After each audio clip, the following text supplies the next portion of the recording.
Remember when I said earlier, I've never seen so many cowards and black men in this business? I would have to put my brother Tyler Perry in that. So you see that he's sort of a seemingly normal guy, but you know something's wrong, but you don't know why. They actually ask him what did he used to do, and he said he was a pip and makes fun of it.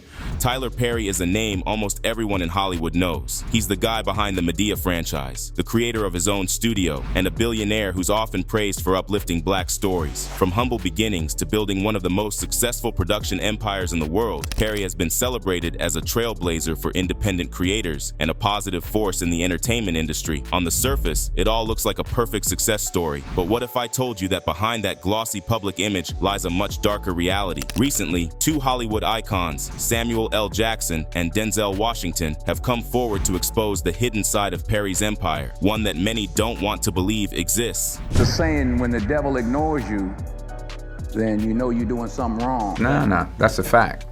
Lovely. Denzel. Wait, that's not the diplomatic answer. That's a fact. If it's not on the page, I'm not doing it. Despite his positive image, they claim there's a troubling pattern of exploitation, manipulation, and even sacrifices of young talent going on behind the scenes. We put too much pressure on Tyler Perry.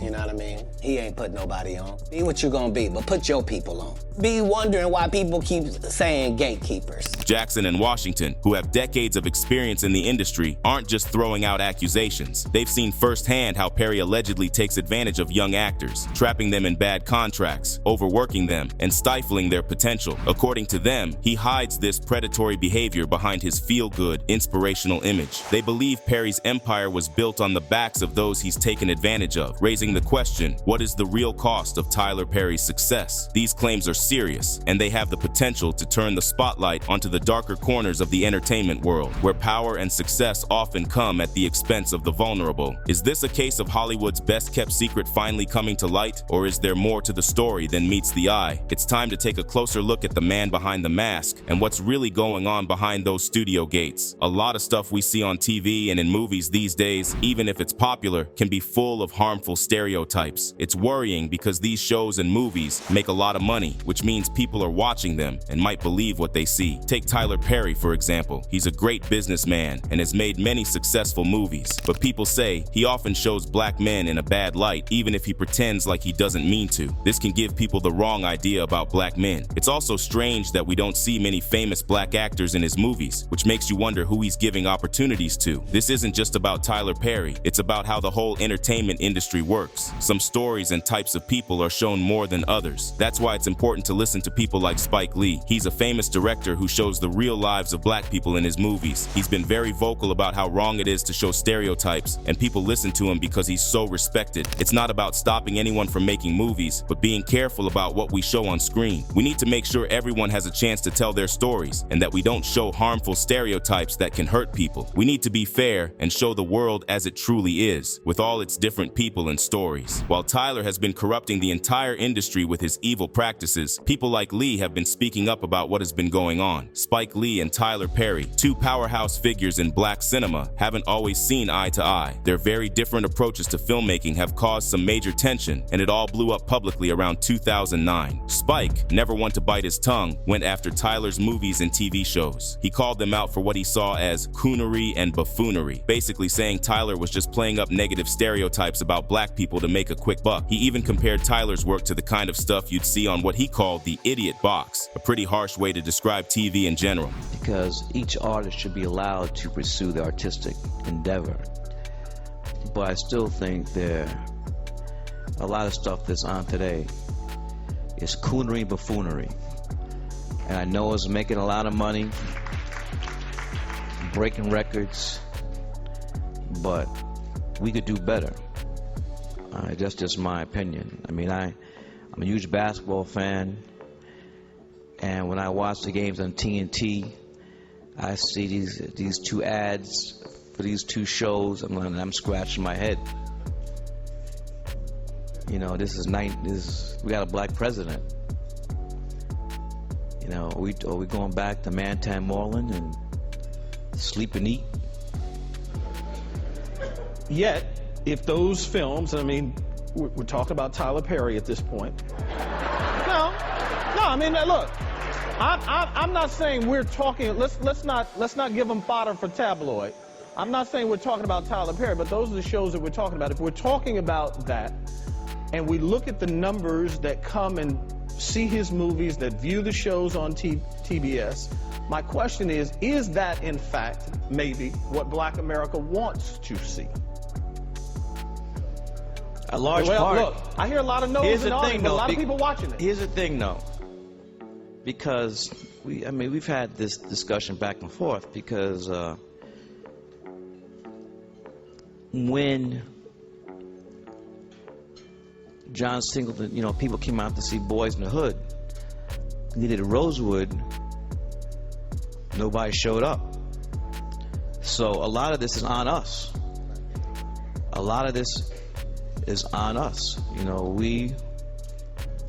You vote with your pocketbook, your wallet, you vote with your time sitting in front of the idiot box. Spike recognized that Tyler was smart and knew how to get an audience hooked, but he wasn't cool with the image being put out there. He felt like Tyler was sacrificing real representation just to get higher ratings, even if it meant falling back on harmful stereotypes. And honestly, a lot of people agreed with him. Tyler's comedies often rely on simplified, stereotypical characters, and while he argued that he was creating jobs for black actors and making a ton of money, critics said that wasn't a good enough excuse. They compared it to a drug dealer making money in a community. Sure, there's cash flowing, but at what cost? Spike, on the other hand, has always focused on celebrating black culture in a real and respectful way, even if his movies don't always break box office records. He's all about showing love for the black community through his art.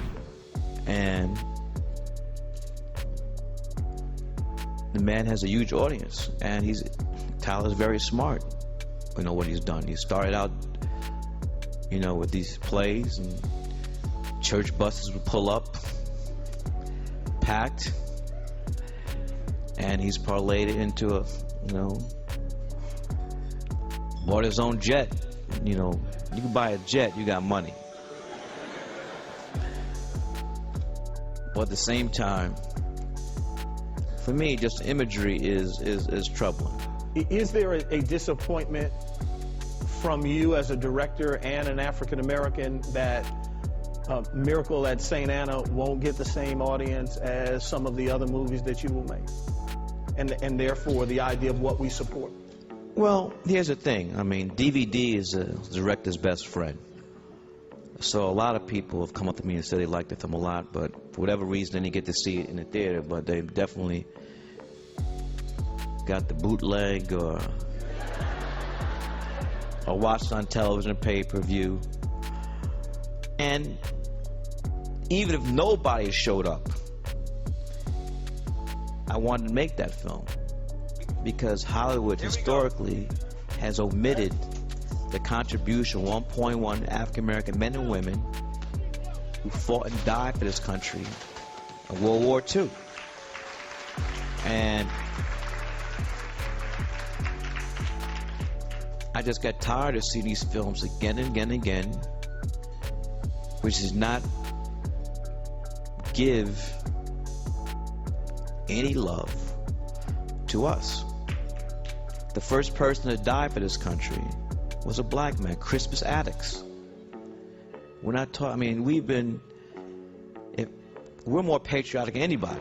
But Tyler wasn't going to just sit there and take Spike's criticism. When asked about it during a 60 Minutes interview, he let loose. He sounded completely fed up with the whole thing and even told Spike to go straight to hell. It was a heated moment that showed just how deep the divide between these two filmmakers ran. As a pioneering filmmaker, Lee set out to achieve completely different things through his art. Mastering the art of political cinema through masterpieces like Do the Right Thing, Lee's films tackled difficult issues like America's violent history and the omnipresent racism that is embedded within the structures that govern the country. His vision of cinema exhibits a raw and powerful energy that consumes the audience, opening their eyes to different socioeconomic realities. While talking about the landscape of black art, Lee claimed that artists should have personal liberty, but blamed creators like Perry for propagating racist ideas while capitalizing on the worst impulses of American audiences. Each artist should be allowed to pursue their artistic endeavors, but I still think there is a lot of stuff out today that is coonery buffoonery, Lee explained. In addition, he criticized the problematic dramatic symbols propagated by Perry's dramas. The imaging is troubling, he said. During an appearance on Who's Talking to Chris Wallace, Perry responded to the criticisms by saying that he had heard it all. According to Perry, the attacks against his popular Madea character are the result of elitism in the black community. He insisted that his stories originate from his childhood experiences, especially his time with his mother and her friends. While elaborating on the defense of his brand of entertainment, Perry insisted that it comes from a place of love. He said, "There's a certain part of our society, especially black people in the culture, that they look down on certain things within the culture. For me, I love the movies that I've done because they are the people that I grew up with that I represent." Perry added, "So when someone says, you're hearkening back to a point of our life that we don't want to talk about it or we don't want the world to see, you're dismissing the stories of millions and millions of black people. That's why I think it's been so successful, because it resonates with a lot of us who know these women in these experiences, and Uncle Joe and so on and so forth." In later years, Lee clarified that the feud between him and Perry had cooled down, and he said that he was only airing his personal opinions. However, he still maintained that Tyler Perry is more of a businessman than an artist, and we know he's not the biggest ally of the black community, and the biggest example of his betrayal to his people can be seen in how he has been treating Monique. For the longest time, Tyler Perry has carefully maintained a facade in the industry as a fair and just mogul, a self-made success story that empowers others. He's built an empire on this image, gaining a reputation for being a benevolent force in Hollywood. However, cracks have started to show in this carefully constructed persona, and his reputation is beginning to spiral down the drain. It all started when Perry allegedly tried to blackball Monique from the industry after she spoke out about her treatment during the promotion of the film Precious. Perry, along with others, was accused of attempting to stifle her career and silence her voice. This move backfired, drawing attention to the power dynamics at play and raising questions about Perry's true character. Now, Monique is fighting back with a vengeance. She's coming after Perry with damning evidence, exposing him for multiple alleged misdeeds. The footage she's released shows a side of Perry that contradicts his public persona, revealing actions and behaviors that could severely damage his standing in the industry.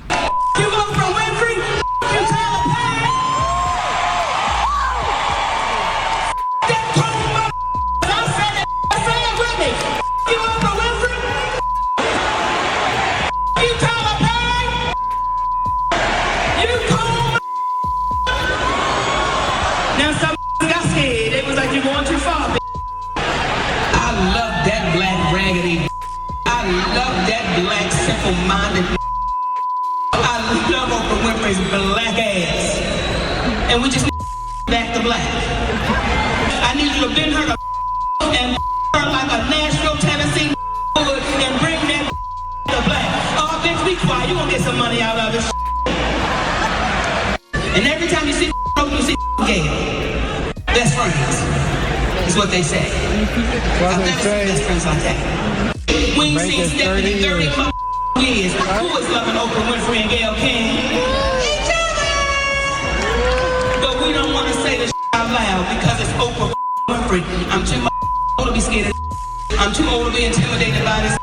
I'm too old to hold the truth. You know why Oprah Winfrey, Melvin? Because that bitch me privately. Now, it all started with the movie Precious, in which she starred, and Tyler and Oprah were part of the producer executive team. That whole situation after Precious wrapped was quite the drama. So, Monique, Oprah Winfrey, and Perry were all involved in this film, right? After filming ended, Monique got hit with this request to go on a big press tour to promote the movie. I mean, that's pretty standard stuff, right? You finish a film, you gotta do the rounds, talk about it, get people excited. If Oprah was watching this, what would you tell her? I would say, Oprah Winfrey, you know what you need to do, and stop hiding behind what you call was negative comments, what you call, oh, I don't even deal with things like that, because what people are beginning to do is see you for who you are. But then comes this curveball. They wanted her to fly out to the Cannes Film Festival in France. Now, that's not your average press stop. It's like the cream of the crop in terms of film festivals, super fancy and prestigious. But here's the kicker. Monique was told it wouldn't be paid. Yeah, they wanted her to go to this huge event, but they weren't gonna compensate her for it. And that didn't sit well with her. So Monique put her foot down. She said, nope, not doing it. And you know what? I can see where she's coming from. She's got a lot on her plate.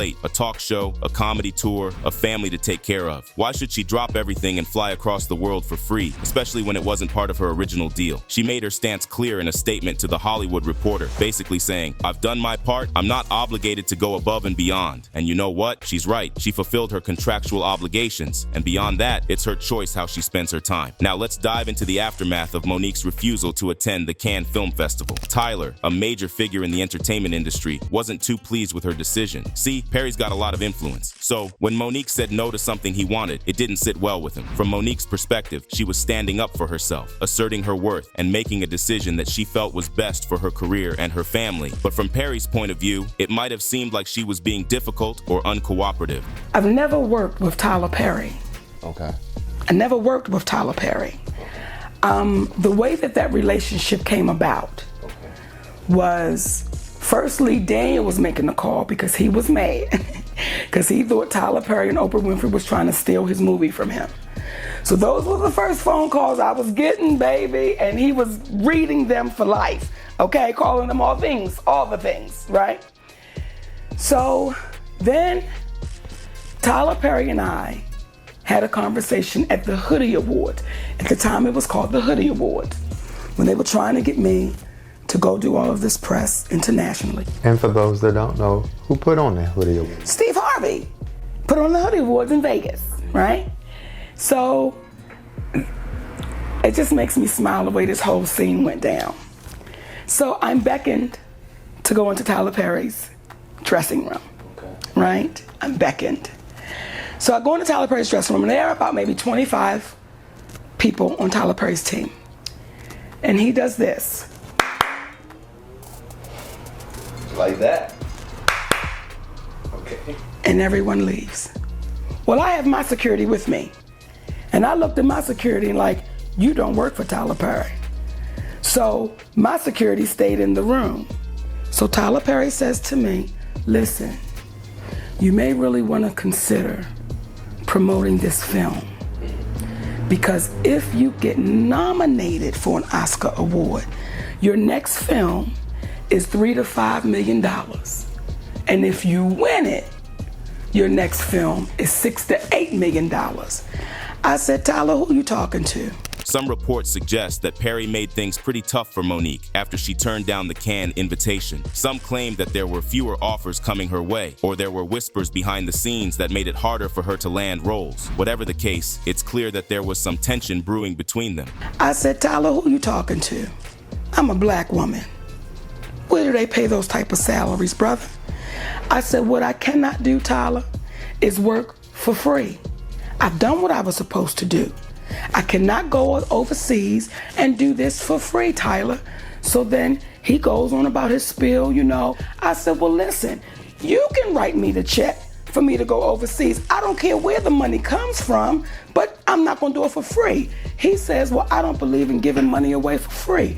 I said, I don't believe in working for free, so we're on the same page. After Monique refused to attend the Cannes Film Festival and the subsequent fallout with Perry and other producers of Precious, she alleges that her career took a hit, with industry insiders labeling her as difficult to work with, a scarlet letter that's notoriously hard to shake off in Hollywood. In the years following the inception of this feud, Monique has claimed that director Lee Daniels, the driving force behind Precious, has expressed personal regret regarding the treatment she received from producers. Despite these private expressions of remorse, both Oprah Winfrey and Tyler have remained publicly silent on the matter, refusing to offer any form of apology. And even the masses are with Monique on this one. One person wrote on X, Tyler Perry, Oprah and Lee Daniels need to give a public apology to Monique for what they did to her career. I believe her story, and they are not right at all. Tyler Perry movies should be boycotted until he apologizes publicly. All his movies exploit black women anyway. Monique talked on Club Shay Shay about her attempts to sort things out with Perry through Al Sharpton. She sent him that audio recording of Perry supposedly admitting his wrongdoing, hoping to get some closure. But instead of getting a response, she got radio silence for over 6 months. And then, when Monique finally sees Sharpton again, he's up on stage talking about flying on Tyler Perry's private jet. Can you believe the irony? It's like, wait a minute, Al, weren't you supposed to be helping me out here? It's no wonder Monique's feeling a little betrayed. Meanwhile, he was keeping quiet, like he was hoping the whole thing will just blow over. He's never publicly addressed the feud or taken any responsibility for what happened to Monique's career after Precious. But she's not the only artist who he has sacrificed for his gain. Rumor has it that the man is horrible to every black artist or crew member that he has worked with. In fact, some say Tyler Perry Studios is one of the most horrible places to work in the whole industry. Before I get into this, let me say up front that this is not about the man or the type or quality of films and TV shows he produces. It's about the way his people treat other people, particularly those who work as background actors in Atlanta. Many have said that they have never worked on a TP project, but they have many friends who have, and all of them say it's the worst set experience in the Atlanta entertainment industry. Many work once and refuse to ever go back. Some have filed complaints with the unions and the state film office. Nothing ever changes. The main complaints are that TP staff are arrogant and condescending. They change call times and casting details on the fly, and without proper notification, they frequently shortchange voucher hours. For example, guaranteeing you 8 but only pay for 6, and are not prompt in processing vouchers and payments. Craft services are non-existent, and meals, when provided, are often less than adequate. One person online said that he was on a TP set and they gave the background a sack lunch containing a cheese sandwich and an apple. But another person, who is Asian, had another story to tell. She was once made to play a hairdresser in a beauty salon scene for diversity's sake. However, when Tyler Perry walked onto the set, he pointed at her and said, "This is a black show. Get her out of here." People who worked there were writing letters addressed to Perry himself, complaining about the shoddy treatment they received working. And as if that wasn't enough, he's giving his actors a hard time too. Perry was called out by one actor who revealed the traumatic experience he had while filming an episode for Meet the Browns, playing a role that Perry allegedly, at the last minute, decided would be gay. An actor and voice coach, Brandon J, took to TikTok on Wednesday to open up about how filming just one episode of Perry's Meet the Browns turned into the most stressful and hardest experience of his life. According to Jay, a day on Perry's show set is more drastic than the typical one-episode shoot. The actor says episodes are usually shot in 1 week. However, at Tyler Perry Studios, they're shot in 1 day. In addition to the right shooting schedule, Jay accuses Perry of making last-minute changes to the scripts the actors had to memorize before each shoot. Jay had auditioned for and was playing the role of Jeffrey, a stout high school teenager who was being bullied at school. "I take 2 to 3 days to learn the entire script," Jay recounts. Then on the day of filming the Alfonso Ribeiro-directed episode, Perry walks in and everything changes, Jay claimed. "So we literally run the entire episode for him and he hates it," Jay said. The actor realized Perry's dislike for the original script would result in everyone being forced to learn new lines of the honcho's choosing. Mr. Perry on the spot starts rewriting the entire script, Jay claims, while feeding the young actor the lines he had to perfect right there on the spot. But here's a story time about how filming Meet the Browns